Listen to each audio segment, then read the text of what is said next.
right? It's a great opportunity for us to understand what's going on the market, especially up in. He has like it's a spinning. barber chair here or something. You got to sit down.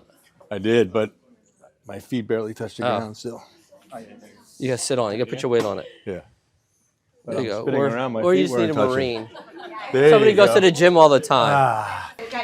Now I started spinning around. My legs weren't touching. All right. Yes. So, Me Craig, tell us a little about your family, how long you've been out here, your background. So I was born and raised in New Jersey. Came out here in. Right. You admit it. You admit it. You admit it also. Yes. Okay.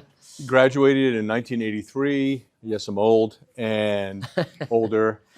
And from Fort Lee High School, it's about really 20 minutes from New York City, even though the George Washington Bridge is right there and Manhattan right there.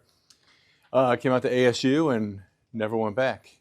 So I graduated, come from a family of real estate background with my dad.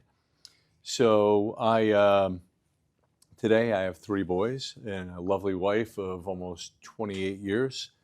So of course, my oldest son graduated with a urban planning degree from U of A. So wants to get in the business. So he is in estimating with Wilming, a general contractor in town.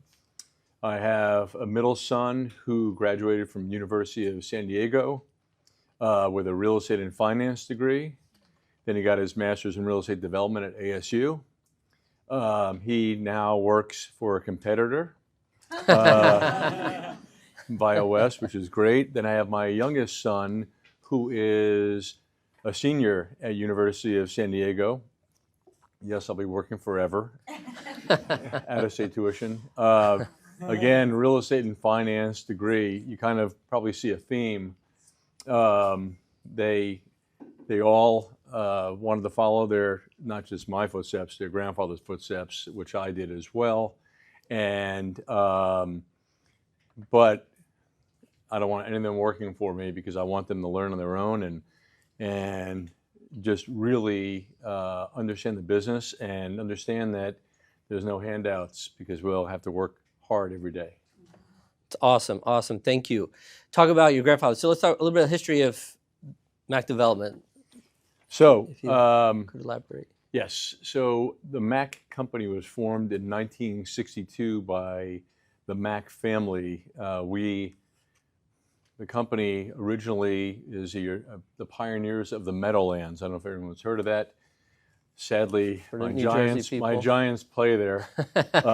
Anyway, we were the pioneers of and my Jets used to play there too. We used to share the stadium. They still do. Yes. When they show up, they actually won yesterday. I know. They won yesterday. It's true. The Giants playing the Patriots tonight. It's not going to be the Super Bowl, unfortunately. But anyway, there were 4 Mac brothers, and that was in 1962. Then in 1966, my father joined them and became the only non-Mac family general partner. And again, just expanded on the one industrial building they had just to really dominate the state of New Jersey industrial, then started building suburban office throughout the state, mostly around shopping centers, which made sense from amenities. And then you started seeing multifamily and obviously a lot of housing, and also very close on purpose to freeways and interstates, and also major interchanges. So I'll keep going real quick. So my dad came out here in 1987 to start Mac Arizona, and all the other partners stayed back east.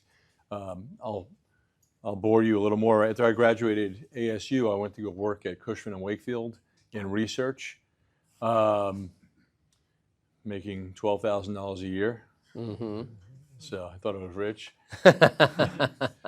until I got bills in the mail. And still doesn't go very far today either. So anyway, I worked there for 2 years. My dad had moved out, and started buying and building office and industrial buildings. So he needed some assistance, and so he hired me and another gentleman to come on board, and we opened up the Scottsdale office. And do I keep going? No, it's good. Okay. So what role do you currently hold at? So at Mac Real Estate Group, again, it's a long story. That's why I got to probably tell a little bit. So my father kept on buying and building all those properties. I actually went over to our REIT part of the industry for office buildings.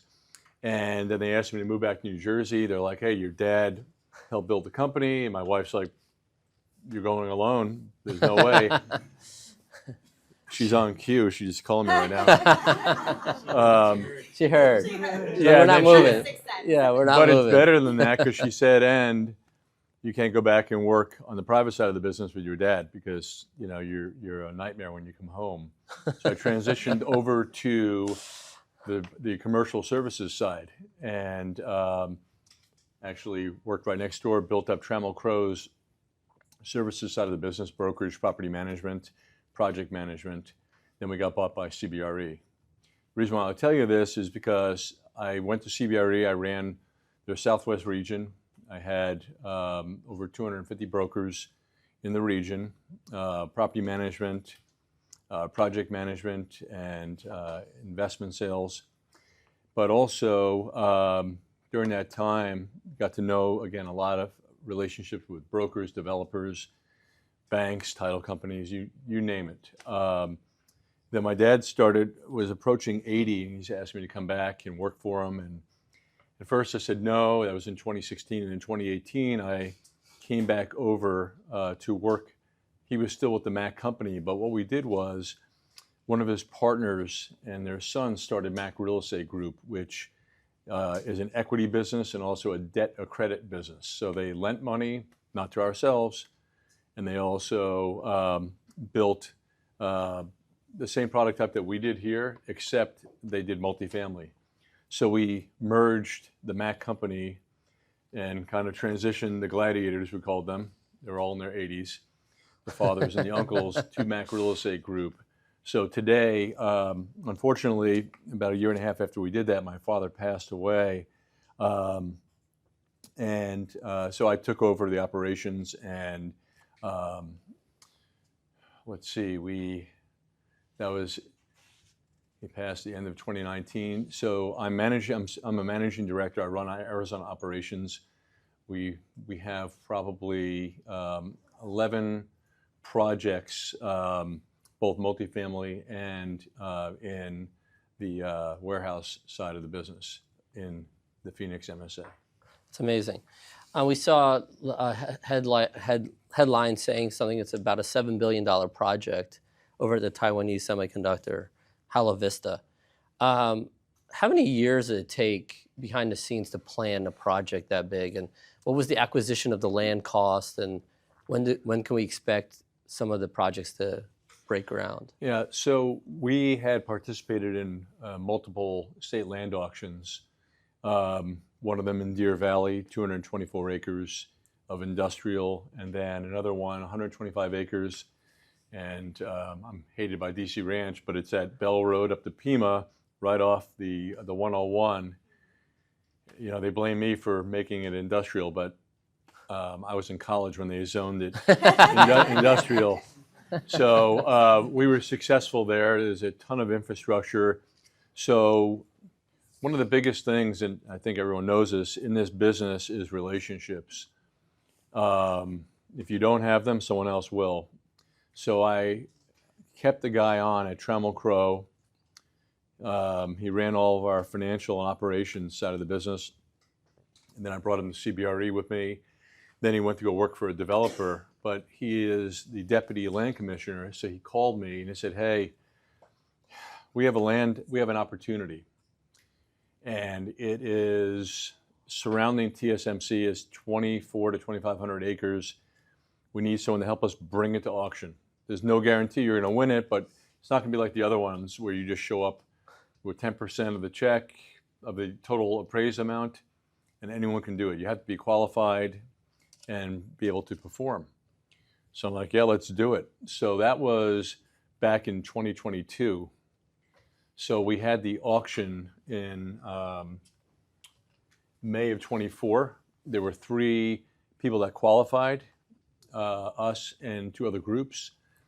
No one else bid except for us, because it's great to put your name and be qualified, but if you don't understand the undertaking of this, you can do a disservice to yourself, your reputation, but also the state knew that people would just pop in. So they said, here's some other things, by the way. You can't just land bank it and sit on it. You have milestones. You have to complete infrastructure, and you have sales milestones. So we knew that, and we felt comfortable. So we did bid it. And when we bid it, we got it for the auction price, which was $56 million. So everyone's thinking, wow, that's nothing. It's 55 cents. There's nothing there. So 55 cents a foot, that's a great price. But there's another $6 to $7 per square foot in infrastructure. Wastewater, there is water in the area. You got to bring it there. And we got to bring power in, and 13 miles of roads in this project. So we figure, the mayor calls it a city within a city, because we have it 100% zoned. We can build up to 9,000 multifamily units, including for-sale condo, for-sale townhome, and apartments. Retail area, office and R&D, hospitality, manufacturing, and warehousing. So it's a 20-year project. However, our shadow anchor announced that they're going to invest $165 billion and accelerate the process. I meant we have to as well. So now we're $65 billion, would it be? That's what that's what TSMC is investing. So we think it's more 10 to 15 years. So we are in the city with our conceptual master plan. We're pulling power from all over the place and building new substations with APS. We're going to break ground end of March of 26.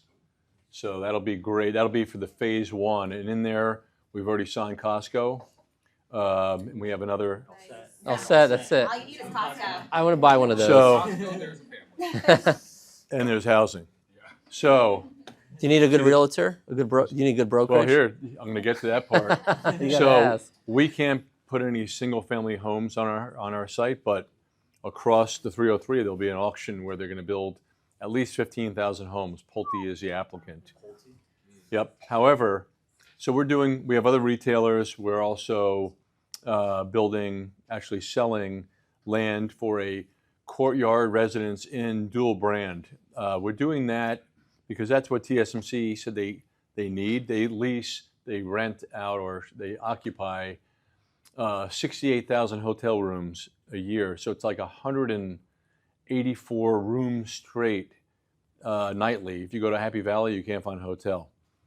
Happy Valley Road, that is, by Norterra and Happy Valley Town Center. So, and we're also selling land to an auto mall developer, because the city invested $205 million for infrastructure for TSMC. So they need a sales tax generation to get that money back. Now, what happens to the area? If everyone ever looked at what happened with Intel in Chandler, you see everything just built all around that area. There was nothing there. So the economic impact of Intel in Chandler is like having a Super Bowl every 6 weeks. Wow. TSMC, you can fit the 2 fabs they're building at Intel into one of the fabs at TSMC. Each fab, there'll be 6, maybe more, but we know definitely 6, and they're 5.5 million square feet each. So when they're built out, Trump wants it done in 2032, but I don't think they can do it. They're going to have 40,000 construction workers. I think it's going to be more like 2035. you'll have 35,000 direct jobs and probably 120,000 or 100 to 120,000 indirect jobs. So to the west of our property, including the Pulte, well, they're the applicant. They have to win the auction. In the next 10 to 15 years, there'll be 120,000 homes, new homes built out there. That also includes some on the east side, because Brookfield's working off of Cave Creek Road with the State Land Department to build on 6,000 acres. And then you have, you also have Taylor Morrison looking at building another 2,400 homes on the east. So there's just so much demand, and this land's been sitting there forever. So I think at the end of the day, it's going to surpass Chandler. We hope that it's going to be built differently, because if you look at the fab plants at Intel, there's homes next door. TSMC, when we did the zoning, there's a buffer of a half a mile. We can't have any multifamily or any housing or any K through 12 within a half mile, or a hospital. So they do it on purpose, not to bother anybody, and it's a quiet operation, and it's done right. So Amazing. I'm going to open up. Anyone questions? I was going to say, at full build out, just if we think about what it costs to build multifamily, retail, industrial, hospitality, we think it's going to be minimum of a $7 billion build out. However, part of the state land auction, we can only build on 600 of the 2,400 acres, because there's no way we can build 30 million square feet. So, but we get to pick the best places to build. Crazy numbers, just to think about it, right? When people, I moved out here in 2000 and end of 7, 08, and we run into clients sometimes, they're like, oh yeah, in like 1995, there was nothing past Camelback. Like you start seeing this development. You guys are on the front lines of hearing what's coming at the time when NE Semiconductor. Like we see it if you go out to Lake Pleasant and you see the cranes and building, but people don't understand how massive of an impact that's going to do in that whole market. I'm going to open up questions. There'll be 10% of that population when they're built will be Taiwanese. The rest will be American jobs. So it's really one of the most important companies, not just for Phoenix, for Arizona, for the U.S., but for the world, because they make everything that you guys have on your desks. This is their number one client, followed by NVIDIA. So, and they work with Department of Defense, you name it. So buy some stock. Taiwanese stock is like a $290 a share, and it's only going to keep going up. I'm not allowed, unfortunately. We all are. Any questions? Yes, Charles. What's been your biggest challenge so far today? City of Phoenix. But in a good way. They want to do the best they can, but we have so much that we have to do. So we have bi-weekly meetings with every department within the city. So they have other things to build and approve and work on, not just ours. So we find that the labor within has taken a little slower than we would like, I think, than they would like. So I think that's been the biggest challenge. And then the other is we have to help build a wastewater treatment plant, about $400 million. And we need it sooner than later, because we're limited on on capacity. So that's been another challenge, just trying to get them to come up with a plan. I think we're probably about a month away from fixing that requirement. Great question. How many jobs did you say that ultimately, direct and indirect jobs, you said approximately? Yeah, so what TSMC has said in the paper, is not me making this up, 30 to 35,000 direct jobs. Indirect, the city of Phoenix, Chris Mackey, who just left to go to GPEC, before they announced the additional fabs, it was just 3 fabs, now it's 6. She was thinking 65 to 80,000 jobs. Now they're thinking 100,000 plus indirect, because there's a ton of suppliers. There's 1,400 suppliers that go in to make one chip. 1,400 different companies. And these chips, some of them are smaller than your hair. It's crazy. It's unbelievable. Yeah. And I just want to make a comment about this project. Two things. My neighbor is from Taiwan, and he works at the Intel plant, and he cannot stop talking about TSMC and what's going to go on up there. He's like, if you think Chandler's big, he's like, it's going to be just mind-blowing. Also, our son graduated, he's a sophomore in college. He had a buddy, decided not to go to higher education. He's a welder now, and he just rented a place up in, he's at TSMC. So this is just a testament to like the ground floor of what's happening over there. So exciting stuff. Amazing. Other questions? Yeah. Yeah. If you were in real estate in the Arcadia branch of the brokerage, how would you try and leverage your way up there? What sort of gaps do you think there are? So it's a great question because everyone likes infill, but as you see more and more jobs get created up there, the commute, people are we're used to it. We complain about our commute. I have people in our headquarters in New York that commute over an hour a day.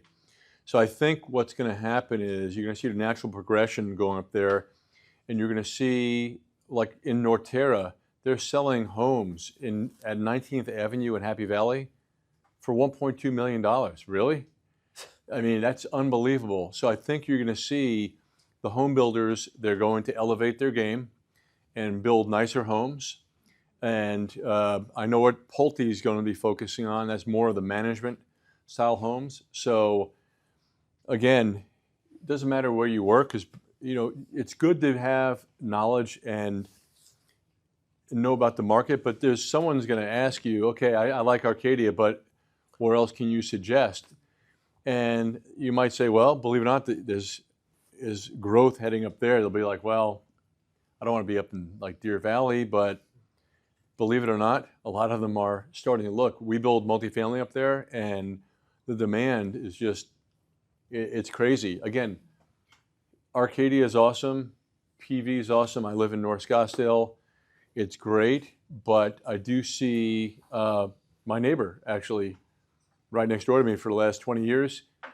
He's not going up there, but he's moving out towards Goodyear. I was surprised, and he can go anywhere he wants. So just different areas. They want a newer, fresher amenity base, and just not the 1950s style homes. It was very interesting to hear some of the people that are looking up there. My wife wants to go back to Arcadia. Yes. Yes. Other questions? I know the big lure for people that live in like Arcadia or the Camelback corridor is a lot of local restaurants. Do you have any insight for us? There are any locals that are going to be building, like there's Sam Fox's, the Lauren Bailey's? Yes. Are they going out there? And if so, what are their kind of ideas and concepts? Yeah, so Sam's a friend, and his partner who owns Common Bond, Brian Frakes, they also built the Global Ambassador. Brian we hired as a retail consultant because it's not just the Costco's. We're getting calls from everybody, and a lot of those restaurants that you're talking about. Eventually, those will be the initial wave. And then eventually, probably in 7 to 8 years, we'll build a town center. That'll be like Kierland-esque or Scottsdale Quarter-esque. And so you're going to be seeing more and more restaurants. So right now, you just have Happy Valley. So we plan on bringing in a lot of amenities. And of course, you're going to see every single time we get a phone call, it's not just the McDonald's and all the other Chick-fil-A's. It's restaurants of substance and that are everyone's favorites. It's pretty interesting. Steakhouses and the steakhouses. The owner of a couple of them has asked for different brands, but eventually they would like to see a steakhouse once the rooftops come and the jobs come. Awesome. Yes. Other questions? We hope. You guys, like, this is an incredible opportunity to ask something that you've always thought about, or hotel-wise. You said there's a couple concepts, maybe a Yep. Courtyard and a full-service Marriott.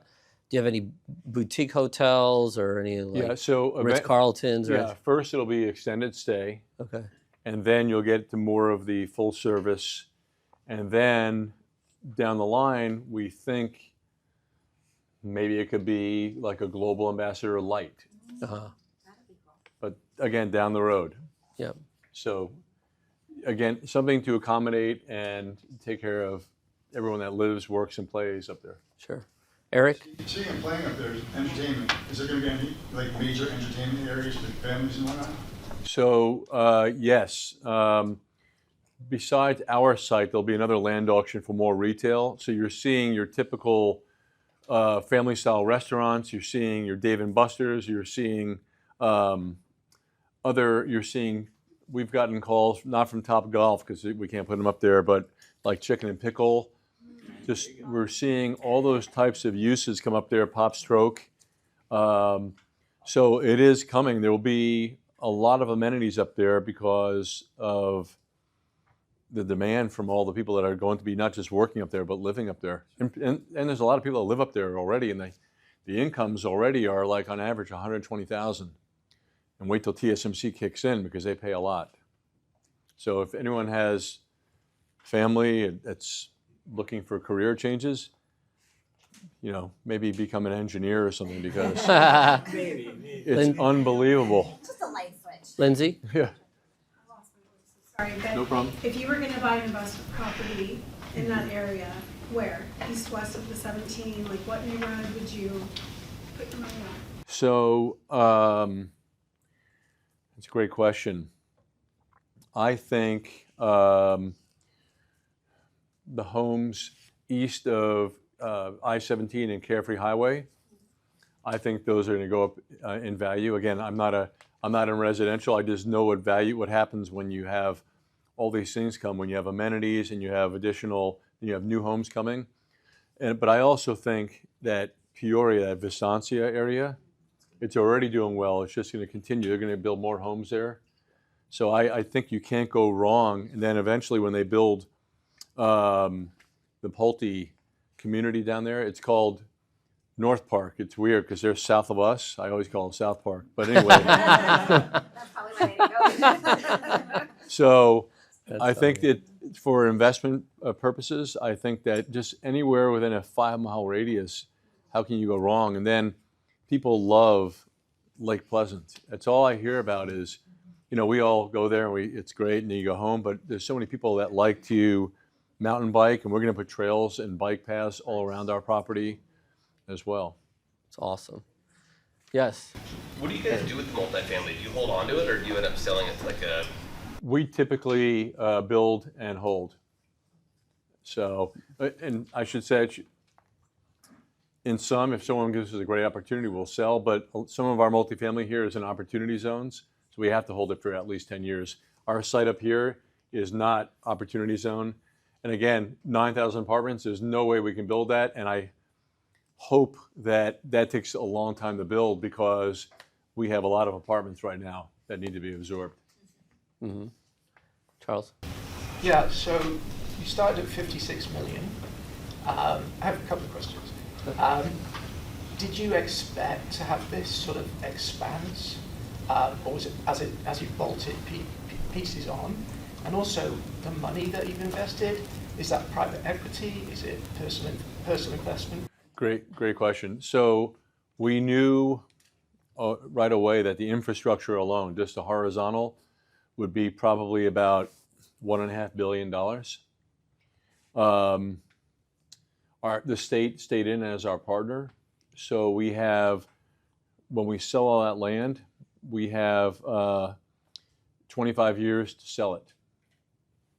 And then after we net out all the expenses, the state will get their fair share, 50%.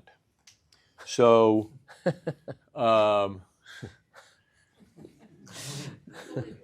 Wow, that's a Only. fair share. You do no work. You know what? I'll give you 50%. It works out fine because, Yes. again, it nets out after Yeah. all of our expenses, which, again, $1.5 billion is what we're anticipating.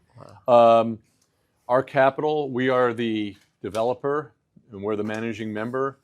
We didn't know who was going to be our partner, so we brought in an LP, McCourt Partners. And McCourt is famously known for owning the Dodgers and then, I guess, his big divorce, which was in all the papers. But besides that, they're a very big real estate investment and private equity firm. So they are our horizontal LP.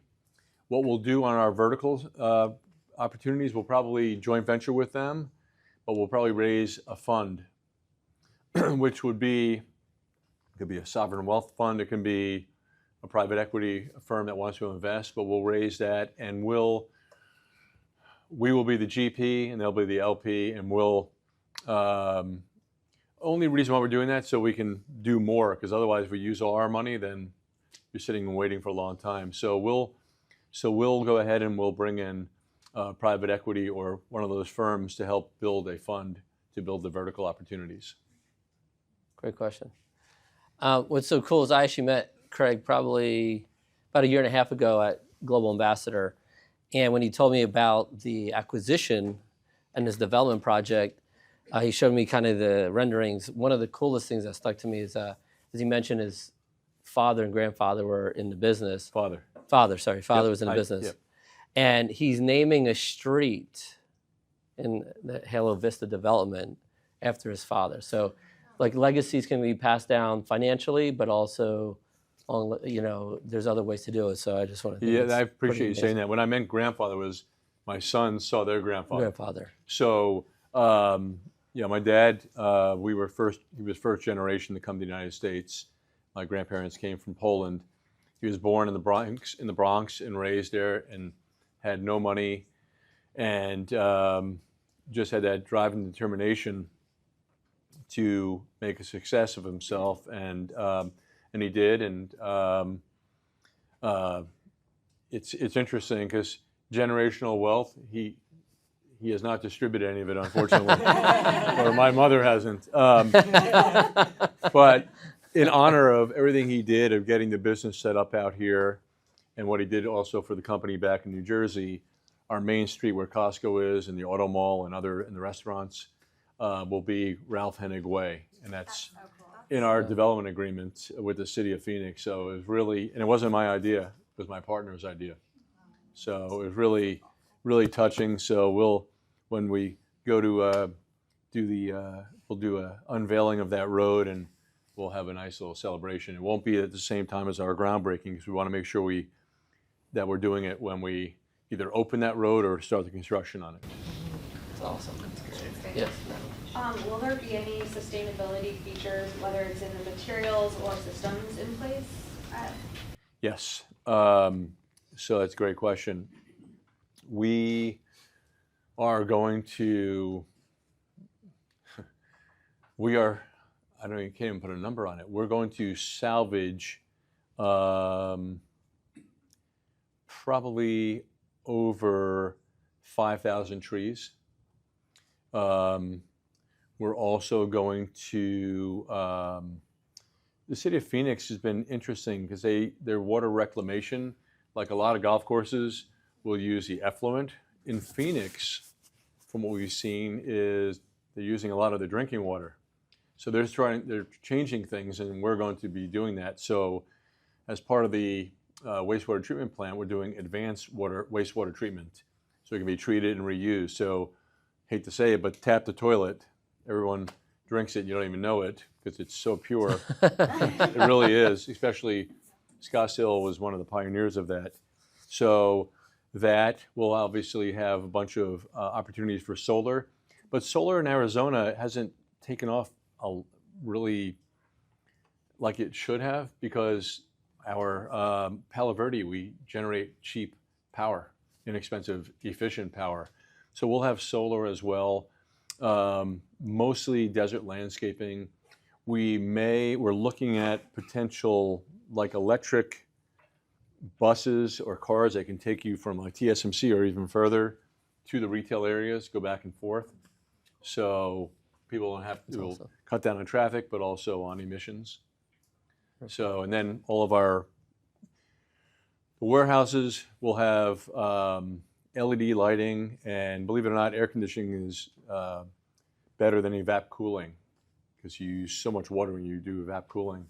And then our apartments will all be very, I would say, the same way. You're going to have, you'll have devices that turn off the power at certain hours and just really energy efficient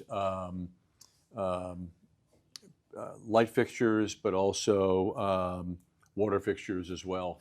So anything we can do from the sustainability side, we're going to do that. We like to be on the cutting edge. Again, this thing can't be built and then gets old in a couple of years. It has to be built so it lasts for a long time. Great question. Anything else? What's the style of the place, like contemporary, modern? So that's a great question. We're working through that right now in our design guidelines because we want it to be timeless. We want it to be thoughtful. So as of right now, I don't have the exact style, so to say, but if you look at, I don't know if you've heard of Swaback before, architects. If you look at some of the stuff they're doing, so Jeff Danzak, we brought him on to help with the design guidelines, but also when we build multifamily to help us design that. And he's also doing the design guidelines with another group for the commercial. So we even asked Costco to change colors and use different materials, and they're like, okay. Oh, wow. Couldn't believe it. By the way, one thing on Costco, so if they start in Q1 of 27, they will be done with building and ready for operations in 120 days. It takes my guys 13 months to build a warehouse. That's unbelievable. Yeah, it really is.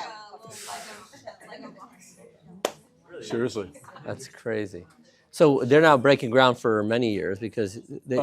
It'll be a little more than a year Okay. because of all the stuff we have So to all do. yeah, so all the infrastructure will be there for those that want to go Yes. shopping at Costco. Yep. Wow. Costco also include like a Target, because they kind of usually go hand in hand. We're talking to them and others as well. Yep. Yeah, and a Costco, we're selling to them. They're going to build it themselves. They'll also have fuel, and they expect probably like 3,500 people a day, like day one. Day one, it's crazy. Especially up there, yeah. Are they going to be doing like fitness and health and lifestyle? Are they going to do it? Yeah, we're talking to all the different groups that are out there. We want it to be a little higher end, so we're talking to the usual suspects. I can't say their names right now, but they all want to be there because they know what's coming. And you guys know we have a partnership with Lifetime Fitness. Not to say it's high end, but that's one of our partners. Yes. I can't say that we're talking to them, Yeah. but we are. But anyway. The saying. Yes. Yes, Tula. Because this site is such a big, for innovation and technology, are you going to be bringing in special schools, special programs for, so I kind of want to hear about that. Great Education. question. So it's weird. When I went to Taiwan a year and a half ago, they said they want the blue collar schools to be up there. I'm like, who are they? They go, ASU, UCLA, Georgia Tech, Purdue, and Michigan. I'm like, I don't know why they call it blue collar. That's what they call it. So yeah, we're talking to all of them, but we're really talking to ASU because they have 33,000 engineers. So they'd like to work with the other schools and collaborate. We're also talking to community colleges. We've been talking to Maricopa Community College System day one. We've talked to BASIS. ASU Prep is really interested in going up there. And so is Deer Valley Unified School District. They already have a Mandarin program. They actually, a couple of years ago, finished or ranked higher than Chandler School District. Wow. I don't know where they are now, but they're also interested as well. So great question. We're talking to everybody. Awesome. So, Anything else? Craig? by the way, Oh, it's I never, my kids couldn't go to Basis, but when Basis is calling you, I was like, hey, that's pretty cool. Because usually, they'll talk to you, but yeah, we'll put you on a waiting list. But they're calling us, so it's very nice. that's awesome. Yeah. You guys are taking on a lot of money, you're spending a lot of money. Is there anything set aside for charity or for giving back to the community that you? Yes, so that's a good question. So my partner, Richard Mack, has a art foundation. We'll also be putting art around the community, but also we do give back to hospital systems. We give back to underprivileged organizations. I'm trying to think of the others because, again, we have what we give here, but back there, they have my partner's family has a foundation, so it goes through all different causes of for family, for education, for healthcare. Out here, what I've done is we give to Honor Health Desert Mission. It's their food bank, and we give also to Banner Health, also Boys and Girls, and the typical. But we also, believe it or not, give to pet shelters. Yeah, my wife actually volunteers at one, so it's we try to give back as much as we can. But it's a great question, and we plan on doing much more of that out here. Awesome. Well, Craig, I can't thank you enough for your time. I know how busy you are with your schedule. Just from all of us, thank you so much. Anything else you want to add before you? I would just say, again, if they're running a brokerage operation, just remember, I don't have to tell you, you guys, everyone's seasoned in here. Relationships are number one, knowledge, and don't be intimidated. Because if you hear of a broker that might have a long legacy and a big name, that doesn't mean anything. That means they're servicing a certain client and not the other. So go out there and just seriously knock on those doors and talk to everybody, because you never know. So, quick question. When do you foresee starting to lease the properties that you want to own? And would you consider the brokery as your? Well, Thank you. Lease. Well, you guys don't lease. No. You don't lease warehouses or No. apartments. Well, No. sorry. So. We could always go into that business. Obviously, we like working with people that we trust and that are hardworking. And obviously, Oleg's a good friend and someone that I truly admire and trust. And I know he cares about his people. It's not just himself. But sadly, the infrastructure comes first. Yep. So you'll probably start seeing warehouses and apartments in the next 2 years start coming out. And again, more warehouse than apartment, because we need to absorb more. Because everyone saw TSMC coming. So you go on the east side of the highway. It's all built up. It's so built up.